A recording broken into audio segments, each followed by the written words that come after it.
ایام عزا شروع ہونے والے ہیں۔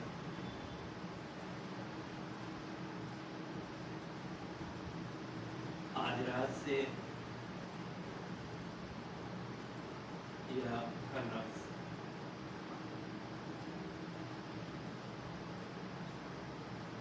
خداوند عالم قرآن کریم میں ارشاد فرماتا ہے قُلْ لَا أَسْأَلُكُمْ عَلَيْهِ أَجْرًا إِلَّا الْمَوَدَّةَ فِي الْقُرْبَى۔ میرے حبیب ان سے کہہ دو کہ ہم تم سے اجر رسالت نہیں چاہتے مگر یہ کہ تم میرے قرابت داروں سے مودت اختیار کرو۔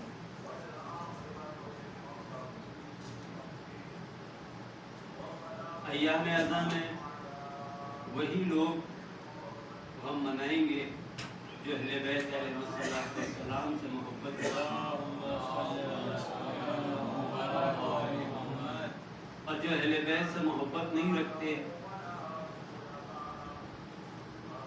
وہ اہل بیت کا غم نہیں منائیں گے۔ محبت ایک عجیب شے ہے، جب بھی وہ دن آتا ہے جس سے انسان محبت کرتا ہے فوراً اس کو وہ یاد ستانے لگتی ہے۔ ہمیں امام حسین علیہ السلام سے محبت ہے اور وہ دن آ گئے ہیں۔ جو انسان وطن میں نہیں ہے، اپنے وطن سے دور ہے، اس انسان سے پوچھئے کہ ایام عزا آ گئے اور اس کے دل پہ کیا گزر رہی ہو۔ یہاں پر فرش عزا نہ مل رہی ہو اور حسین کا چاہنے والا تڑپ تڑپ کے کبھی اس سے پوچھتا ہے کیا کہیں کوئی مجلس ہو رہی ہے، کبھی اس سے پوچھتا ہے کہیں کوئی مجلس ہو رہی ہے۔ جو لوگ وطن میں ہیں اپنے اپنے عزا خانوں کو سجا رہے ہیں کہ کل سے ایام عزا شروع ہونے والے ہیں۔ میرے عزیزو، یہ امام حسین علیہ السلام سے محبت کا ایک نتیجہ ہے جسے خداوند عالم نے قرآن مجید میں ارشاد فرمایا کہ اہل بیت سے مودت اختیار کرو۔ اور جو لوگ وطن نہیں جا سکے ہیں وہ لوگ تیاری کر رہے ہیں کہ پہلی محرم کو پہنچ جائیں، 2 کو پہنچ جائیں، 4 کو پہنچ جائیں، جانے کی تیاری میں مصروف ہیں۔ اور جو لوگ جانے والے تھے پہلی محرم کو اپنے اپنے وطن پہنچ جائیں گے۔ عزیزو، امام حسین علیہ السلام سے محبت یہ ایک بہت بڑا درجہ ہے جسے ہم نہ بیان کر سکتے ہیں اور نہ آپ اس کا اندازہ لگا سکتے ہیں۔ پیغمبر اکرم صلی اللہ علیہ وآلہ وسلم نے امام حسین علیہ السلام کی محبت کو کس درجہ بیان فرمایا ہے، اس طریقے سے پیغمبر نے حسنین کو پہچانوایا ہے۔ دیکھیے، ہر نانا اور نواسے اور نواسیوں سے پیار ہوتا ہے۔ ہر نانا کو اپنے نواسے اور نواسیوں سے پیار ہوتا ہے۔ ایسا نہیں ہے کہ انہیں پیار نہیں ہوتا، انہیں محبت نہیں ہوتی ہے، لیکن کوئی بھی نانا ایسا نہیں ملا آج تک جو اپنی بیٹی کے دروازے پہ جا کے سلام کرتا ہو، السلام علیک اہل بیت النبوہ، اے نبوت کے اہل بیت، ان سب پر میرا سلام ہو۔ لیکن پہچانی آپ انہیں، پیغمبر اکرم صلی اللہ علیہ وآلہ وسلم وہ ہیں جن کے لیے پروردگار عالم ارشاد فرماتا ہے میرا حبیب اس وقت تک بولتا ہی نہیں ہے جب تک کہ اس کے اوپر وحی نازل نہ ہو جائے۔ وما ينطق عن الهوى ان هو الا وحی یوحی، میرا حبیب اس وقت تک کلام نہیں کرتا کہ جب تک کہ اس کے اوپر وحی نازل نہ ہو جائے. تو اس کا مطلب یہ ہے کہ پیغمبر کا اہل بیت کے در پہ جا کے سلام کرنا گویا حکم خدا ہے کہ اہل بیت کو پہچانواؤ کہ عظمت آل محمد ہے کیا. دیکھیے گود میں لینا، ہر نانا اپنے نوازوں کو گود میں لیتا ہے، وہ پیار کرتا ہے، کھلاتا ہے، لیکن ایک حد تک.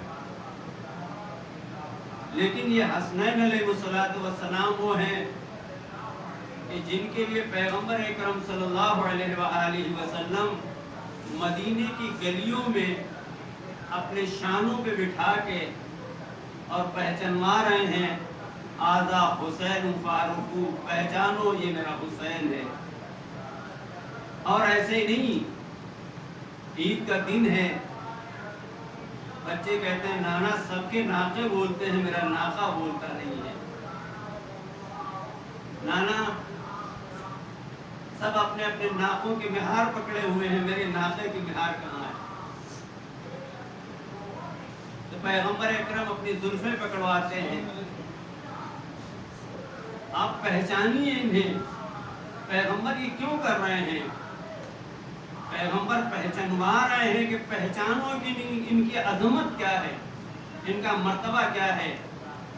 پیغمبر خطبہ دے رہے ہیں، مسجد میں حسنین داخل ہوئے، جیسے ہی داخل ہوئے ابا کے دامن میں پیر پھنسا اور زمین پہ آ گئے. میرے عزیزوں، مسجد نمازیوں سے چھلک رہی تھی، لوگ موجود تھے، کوئی بھی اٹھتا اٹھا لیتا، بچے تھے، لیکن پیغمبر نے سب کو منع کیا رہنے. پیغمبر نے خطبہ چھوڑا، اور خطبہ چھوڑنے کے بعد پیغمبر خود گئے اور بچوں کو اٹھا کے لے کے آئے اور پہچانوایا کہ پہچانو انہیں، یہ حسن اور حسین ہے، یہ جمانان جنت کے سردار ہیں. یہ بار بار کیوں پہچانوا رہے ہیں پیغمبر؟ پیغمبر اسلام صلی اللہ علیہ وآلہ وسلم نماز کی حالت میں ہیں. حسین ابن علی مسجد میں پہنچے، دیکھا نانا نماز پڑھ رہے ہیں. حسین پشت رسالت پہ آ گئے. حسین رسالت کی پشت پر بیٹھے رہے. پیغمبر سجدے میں ہیں، نمازی اٹھ کے دیکھ رہے ہیں.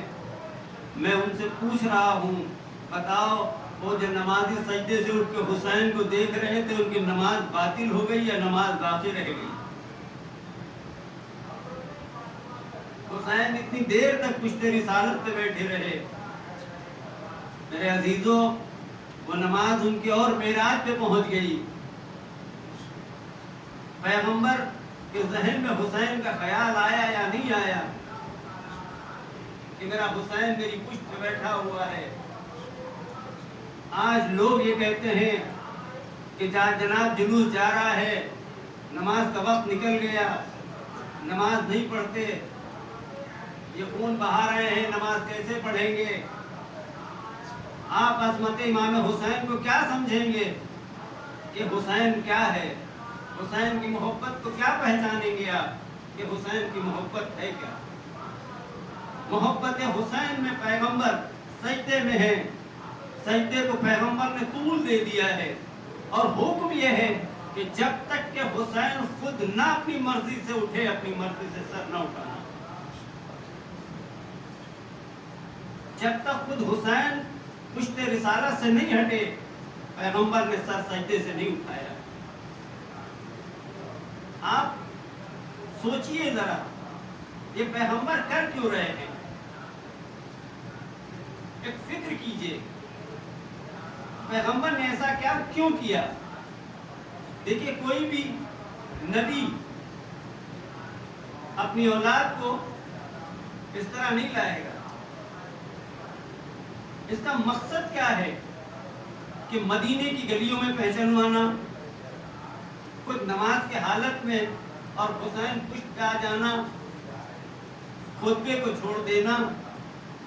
اس کا مقصد سمجھتے ہیں آپ اس کا مقصد یہ ہے کہ دیکھو میرے بعد ہدایت کی جو ذمہ داری ہے وہ ان کے کاندھوں پہ ہے. اگر تمہیں دین لینا ہے تو میرے بعد ان کے سوا تمہیں کہیں دین نہیں ملے گا. ان سے محبت رکھنا، ان سے مودت رکھنا، یہیں تمہیں نجات ملے گی، یہیں تمہیں تمہاری زندگی کے جینے کا سلیقہ ملے گا، یہیں تمہیں تمہاری زندگی کے جینے کا طریقہ ملے گا. یہی وہ ہیں کہ جو تمہیں فرش سے اٹھا کے عرش تک پہنچا دیں گے. انہی کی محبت ہے. اللہ نے انہی کے صدقے میں پوری کائنات کو خلق کیا ہے. یہی وہ ہیں، اگر انہیں نہ خلق کرتا تو پوری کائنات میں کچھ بھی خلق نہ کرتا. یہی تو ہے کہ جن کے لیے پیغمبر اکرم صلی اللہ علیہ وآلہ وسلم نے ارشاد فرمایا حسین منی وانا من الحسین، میرا حسین مجھ سے ہے اور میں حسین سے ہوں. دیکھیے بڑی مشہور و معروف حدیث ہے، میرا حسین مجھ سے ہے اور میں حسین سے ہوں. دیکھیے نواسا نانا سے تو ہو سکتا ہے، لیکن نانا نواسے سے کیسے ہو؟ آج پہچانو کہ پیغمبر اکرم نے مدینے کی گلیوں میں پہچانوایا، اپنے شانوں پہ بٹھا کے پہچانوایا، خطبے کو روک کے پہچانوایا، سجدے کو طول دے کے پہچانوایا، دروازے پہ جا کے سلام کر کے پہچانوایا. ان کی عظمت کو پہچانو. پیغمبر اکرم کے بعد اور آج رسالت باقی ہے. یہ قربانی امام حسین علیہ السلام ہی ہے کہ آج یہ مجلس برپا ہوتی ہے حسین کے نام سے، لیکن خطبہ پیغمبر کا پڑھا جاتا ہے، نام پیغمبر کا لیا جاتا ہے. مجلس حسین کے نام سے برپا ہوتی ہے. فضائل پیغمبر کے بیان کیے جاتے ہیں، فضائل اس خدا کے بیان کیے جاتے ہیں. میرے عزیزو، امام حسین علیہ السلام نے بتا دیا کہ دیکھو کہ جیسے میرے نانا نے مجھے پہچانوایا تھا، قیامت تک اب حسین ابن علی کے ذریعے یہ دین پہچانا جاتا رہے. محبت امام حسین علیہ السلام کو اسے آپ ہلکا مت سمجھیے گا. اللہ کی نگاہ میں ان کا اتنا بڑا مرتبہ ہے کہ اتنا بڑا مرتبہ کسی کا ہو ہی نہیں سکتا.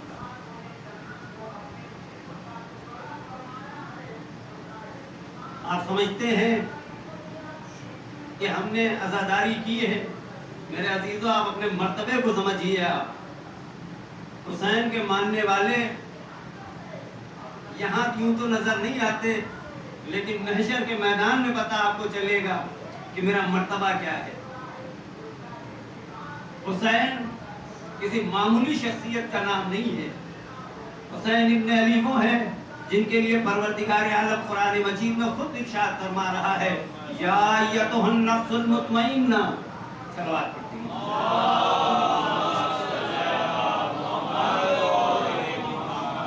یا ایتھا النفس المطمئنہ ارجعی الی ربک راضیۃ مرضیہ. حسین وہ ہے جن کے لیے خود پروردگار عالم ارشاد فرما رہا ہے، حسین میں تجھ سے راضی ہوں اور تو بھی مجھ سے راضی ہے. یعنی آپ جملے دیکھیے، اللہ کے جملے دیکھیے. حسین میں تجھ سے راضی ہوں اور تو بھی مجھ سے راضی ہے. کیا کوئی ایسا ہو سکتا ہے دنیا میں جس کے لیے اللہ یہ کہہ رہا ہو کہ حسین ابن علی کی ذات ہے، جس کے لیے خداوند عالم ارشاد فرما رہا ہے؟ میرے عزیزو، عظمت امام حسین علیہ السلام کو سمجھنا ہمارے بس کی بات نہیں ہے. ہم ایک طالب علم ہیں، در اہل بیت کے بھکاری ہیں. ہم عظمت امام حسین علیہ السلام کو کیا سمجھیں گے جن کی عظمت کو پیغمبر اکرم نے سمجھایا، جن کی عظمت کو اللہ سمجھا رہا ہے، انہیں سمجھو، انہیں پہچانو، ان کی محبت کیا ہے۔ ان سے محبت رکھنا میرے عزیزوں، اللہ کو وہ لوگ سب سے زیادہ پسند ہیں کہ جو امام حسین علیہ السلام سے محبت اختیار کرتے ہیں۔ میرے عزیزوں، ایام عزا آ گئے ہیں، اور ایام عزا میں جہاں جہاں پر بھی شیعان آل محمد رہتے ہیں، کہیں شب بیداری ہو رہی ہوگی، کہیں مجلس حسین برپا ہو رہی ہوگی، ہر طرف جہاں جہاں پر بھی رہ رہے ہیں، کسی کے گھر میں نوحے لگے ہوں گے، کہیں ماتم ہو رہا ہوگا، پورا دن بچے بچیاں نوحے پڑھ رہے ہوں گے۔ ہر کسی کے ہاتھ تو موبائل کا زمانہ ہے، ہر کسی کے موبائل کے اوپر نوحے کی رنگ لگی ہوگی۔ میرے عزیزوں، ایک بات میں آپ حضرات کی خدمت میں بیان کرنا چاہتا ہوں، ایک صلوات پڑھتے ہیں محمد۔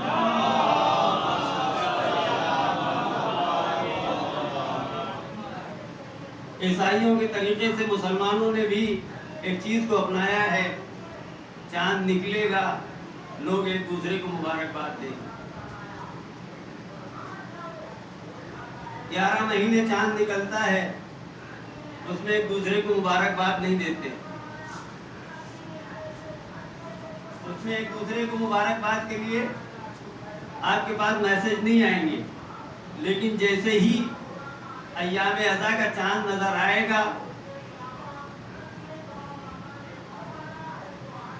نیا سال ان کا شروع ہو جائے گا، ان کا سال خوشی سے شروع ہو رہا ہے، اور یہ آپ کو مبارکباد کے لیے آپ کے پاس میسج بھیجیں گے کہ نیا سال مبارک ہو آپ کو۔ میرے عزیزوں، یہ یزیدیوں کے لیے خوشی کا ہے اور حسینیوں کے لیے غم کا سال ہے، یہ غم کا چاند ہے۔ ہم اس چاند کو غم سے شروع کرتے ہیں اور پورا سال خوشی مناتے ہیں، لیکن یہ وہ لوگ ہیں جو سال کو خوشی سے تعبیر کرتے ہیں اور جگہ جگہ کے اوپر ذلیل و رسوا ہو رہے ہیں۔ یہ وہی لوگ ہیں جنہوں نے اسلام کو رسوا کیا ہے اور رسوا کرنا چاہتے ہیں، جو محرم کے چاند کو مبارکباد دے رہے ہیں۔ اگر یہ لوگ اگر اہل بیت پہ آ جاتے تو آج یہ پوری دنیا میں بدنام نہ ہوتے۔ دوسری بات، ایام عزا میں جمعہ آتا ہے اور ہر جمعے کے لوگ ایک دوسرے کے پاس میسج کرتے ہیں کہ جناب جمعہ مبارک ہو۔ ایام عزا میں بھی جمعہ آئے گا، آپ کے پاس بھی میسج آئیں گے کہ جمعہ مبارک ہو، جمعہ عید کا دن ہے، جمعہ خوشی کا دن ہے۔ میرے عزیزوں، خوشی کہاں منانا ہے، کب منانا ہے، ہمیں پتا ہے۔ اہل بیت کا اگر غم ہو اور ہمارے گھر میں خوشی ہو تو ہم غم منائیں گے، خوشی نہیں منائیں گے۔ آپ جانتے ہیں سفر کے مہینے میں امام موسیٰ کاظم علیہ السلام کی ولادت باسعادت بھی ہے، لیکن ہم اس ولادت میں خوشی نہیں مناتے۔ کوئی بھی شیعان آل محمد محفل نہیں کرتا، سرخ لباس نہیں پہنتا، سب اس دن سیاہ لباس ہی پہنے رہتے ہیں، مجلس ہی برپا کرتے رہتے ہیں، کوئی محفلیں نہیں برپا کرتا۔ کیوں؟ ایام عزا ہیں، حسین کا غم ہے، حسین کے غم سے بڑھ کے کوئی خوشی نہیں ہے۔ میرے عزیزوں، اگر ایسے میسج آئیں آپ انہیں لکھ دیجئے کہ یہ محرم کا مہینہ ہے، یہ ہمارے لیے غم کا مہینہ ہے۔